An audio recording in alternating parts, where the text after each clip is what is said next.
Star प्रवाहावरील तू ही रे माझा मित्र या मालिकेत 13 आणि 14 जुलैला काय झाले ते आपण बघू. ईश्वरी आणि अर्णव कामानिमित्त बदलापूरला गेलेले असतात. ते घरी परततात. जेव्हा ईश्वरी घरी येते तेव्हा तिचे बाबा पण आलेले असतात. त्यांना लेट होतो, त्यांची गाडी बंद पडते म्हणून इकडे सगळेजण रात्रभर काळजीत असतात. पण ती जेव्हा घरी परतते तेव्हा सगळेजण खुश होतात. पण तिचे बाबा मात्र तिच्यावर खूप रागावतात आणि ती बाबांना बघते आणि चक्क खुश होते की बाबा तुम्ही कधी आलात, मला कोणी काही सांगितलंच नाही. तेव्हा तिचे बाबा तिला ओरडायला सुरुवात करतात. तुला कोणी सांगितलं नाही म्हणजे सांगायला तू घरी असायला पाहिजे, असं तसं तिला खूप काही बोलतात, जिने ती खूप हर्ट होते. इकडे अर्णव फ्रेश होतो आणि सगळ्यांसोबत डायनिंग टेबलवर येतो. सगळेजण त्याची वाटच बघत असतात. लावण्या पण तिकडे हजर असते. मग जेव्हा अर्णव डायनिंग टेबलवर येतो तेव्हा मामी अर्णव आणि ईश्वरी पावसात भिजलेले असतानाचे फोटोज अर्णवला दाखवते. अर्णवला लक्ष देतं, म्हणजे हे मॅटर आहे तर. पण अर्णव काहीच न घडून गेल्यासारखं करतो. वाव, फोटोज छान आले म्हणतो आणि सगळं हसत घालवतो.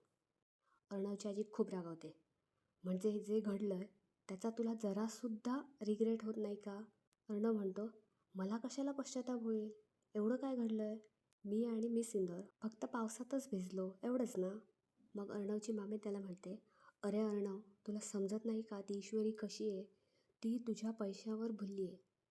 अर्णव म्हणतो, प्लीज मला कोणी माणसं ओळखायला शिकवू नका. मी ऑलरेडी बिझनेसमॅन आहे, मला माणसं ओळखता येतात, असं तो सगळ्यांना रागानेच सांगतो. मग अर्णवची आत्या म्हणते की अरे बाळा तसं नाही, एका तरुण मुलीसोबत असा रात्रभर फिरणं योग्य नाही. मग अंजली म्हणते, अगं आत्या तरुण म्हणजे ईश्वरी तर आपल्या ओळखीचीच आहे, मग ती तरी असा वाईट विचार करू शकत नाही ना. आणि अर्णवला तर आपण ओळखतोच, मग चुकीचं काय आहे त्यात? मग आजी ओरडते, चुकीचं यात काहीच नाही. ती म्हणते, आज आपण सोक्षमोक्ष लावून टाकते की आजपर्यंत लावण्यासाठी आपण खूप वेळ थांबले. ती बोलते, चिंटू आपण तुझा खूप विचार केला, पण तू माझा अजिबात विचार केला नाहीस. पण आता तसं नाही, आता तुला लावण्याशी लग्न करावंच लागणार.